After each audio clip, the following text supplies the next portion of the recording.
এই 6টি কাগজ যদি আপনার না থাকে তাহলে আপনি পাবেন না অন্নপূর্ণা ভান্ডার থেকে কোন রকম টাকা। আবেদন করার পরেও ফর্মটা হবে আপনার রিজেক্ট। আর আজকে মূলত থাকবে কোন 6টি কাগজের প্রয়োজন রয়েছে, কোন কাগজগুলি না থাকলে অন্নপূর্ণা ভান্ডার ফর্ম ফিল আপ করা আপনার বেকার হবে বা ফর্ম ফিল আপ করার পরেও রিজেক্ট হবে, পাবেন না টাকা। এটা নিয়ে বিস্তারিত আলোচনা। যদি আপনি 3000 টাকা পেতে ইচ্ছুক হয়ে থাকেন অন্নপূর্ণা ভান্ডারে, তাহলে জানা মূলত আপনার অত্যন্ত জরুরি। অতি স্বল্পক্ষণের ভিডিও, মোটো স্কিপ না করে শেষ পর্যন্ত দেখবেন।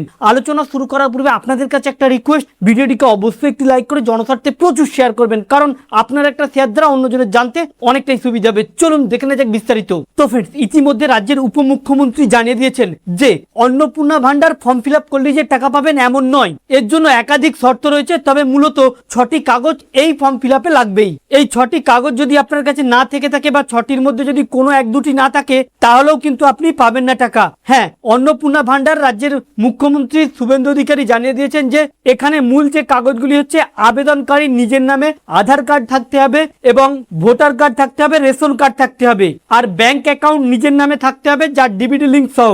এগুলো আপনারা জেনে গেছেন, প্রত্যেকটা ক্ষেত্রেই কিন্তু এই কাগজগুলি লাগে। তবে এই অন্নপূর্ণা ভান্ডার অন্যান্য ফর্ম বা এতদিন পর্যন্ত যে ফর্ম সরকারি যোজনাগুলি পেতে পাওয়ার জন্য ফিল আপ করেছিলেন তার থেকে কিন্তু ভিন্ন।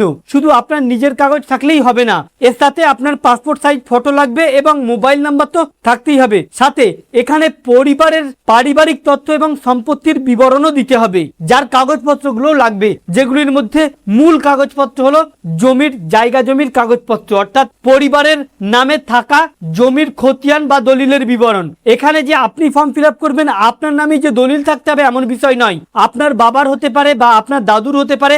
আপনি যে ওই পরিবারের তার একটি প্রমাণ সহ দলিল বা রেজিস্ট্রেশন অথবা যদি মিউটেশন থেকে থাকে সেটা কিন্তু লাগবেই। এখানে এটাই হচ্ছে মূল। এরপরে পরিবারের তথ্য, অর্থাৎ যদি কোনো মহিলা ফর্ম ফিল আপ করে তার স্বামীর, তার বাবার, তার স্বামীর, তার সন্তানের কাগজপত্র লাগবে।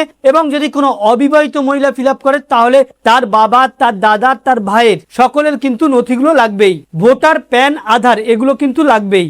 এরপরে যদি ওই পরিবারে কারো গাড়ি থেকে থাকে সেই গাড়ির রেজিস্ট্রেশন অবশ্যই লাগবে। সব থেকে মূল এবং ইম্পর্টেন্ট, আয়ের শংসাপত্র অর্থাৎ ইনকাম সার্টিফিকেটটা একটা কিন্তু লাগবেই। যদি আপনি এই কাগজগুলি সঠিকভাবে জোগাড় করতে না পারেন তাহলে কিন্তু আপনি আবেদন করার পরেও আপনার ফর্মটি রিজেক্ট হওয়ার সম্ভাবনা বেশি রয়েছে।